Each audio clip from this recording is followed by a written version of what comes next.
नेपालको पहिलो विश्वविद्यालय त्रिभुवन विश्वविद्यालय हो। यसको स्थापना 2016 सालमा भएको थियो। यहाँ 2वटा छात्रावासहरू रहेका छन्।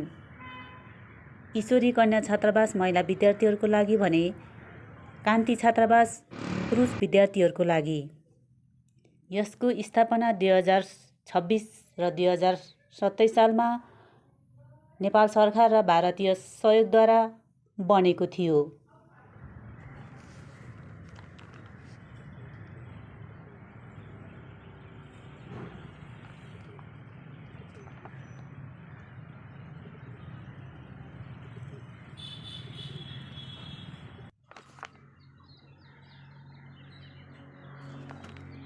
ईश्वरी कन्या छात्रावासको पुरानो 4वटा ब्लकमध्ये 2वटा ब्लक मात्र सञ्चालनमा छन्, जहाँ 70 जना विद्यार्थीहरू बस्ने सुविधा रहेको छ। 2वटा ब्लक भूकम्पका कारण छात्रावासको लागि सञ्चालनमा छैनन्।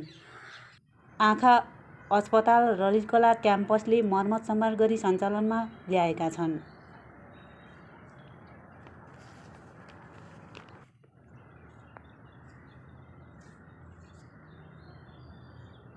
विद्यार्थीहरूको सङ्ख्या बढाउने क्रमसँगै 2056 सालमा ईश्वरी कन्या छात्रावासको नयाँ भवन निर्माण भएको थियो, जसमा 100 जना विद्यार्थीहरू बस्ने व्यवस्था रहेको छ।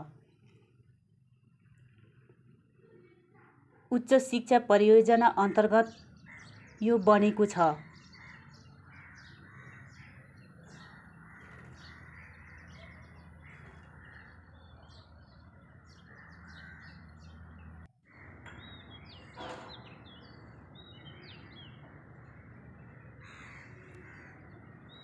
यस भवनमा पढ्ने छुट्टै एउटा हल पनि रहेको छ।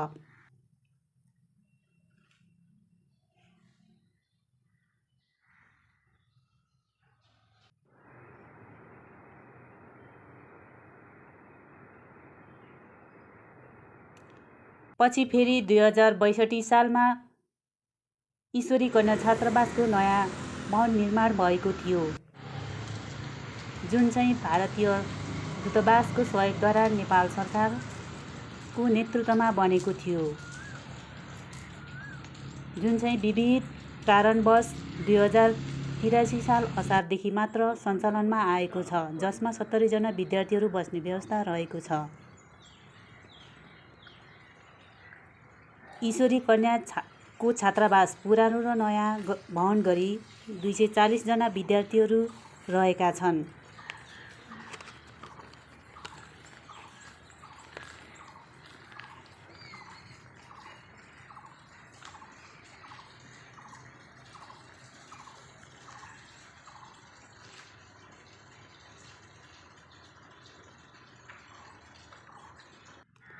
कान्ति छात्रावासको पुरानो भवन 3वटा मध्ये एउटा भूकम्पको कारण सञ्चालनमा रहेको छैन।